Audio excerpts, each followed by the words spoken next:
Oké. Kapjátok be! Várj, bazd meg, ezt már vettem. Ja, anyád nemrég rám írt, azóta megy a webcam. De nem zavarra, ez a sor most nem poénra fut ki, nem? Mint én a múltkor mutaroddal a konyhában. Sütni.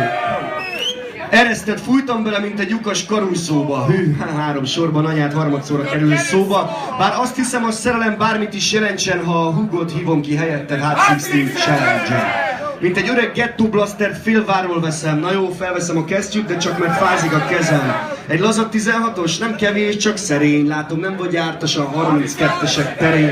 Bocs, költő lettem, ez van, a jambusom hibátlan, de ti túl jók vagytok, baszki, nem vagyunk egy ligában. Ez nem kihívás, ez sétagalopp, és az előnyöm gigászi, még így is pedig esküszöm, nem győzök hibázni. Nem jólóra tettél, mégis kilóg a lóláb, jó a swag, de a szöveg, haver, lesz ez még lolabb.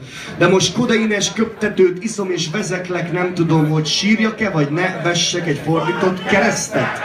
Nem volt elég, haver, vágysz valami groteszkre? Menj el elsőjén hajnalban a Dolcs Tomival drogtesztre. Minek ide logika, konzekvens világnézet. Úgy kevered a törit, mint a vegyes virágnézet. Rájöttem, Julien vagy a Madagaszkárból, bármit megteszel, csak hogy magadat sztárolod. Én gusztusosan kövér, nem tudom, felismertél, én vagyok Krisztus utolsó mekis sertése. És annak, aki rapper mércével mérne, sose voltam rapper, csak kipróbáltam mérne. Ha ez kész lesz, kiírom fészre, hogy rap szöveg, hashtag slam, vagy valami szar, ami nem volt elég jó versnek.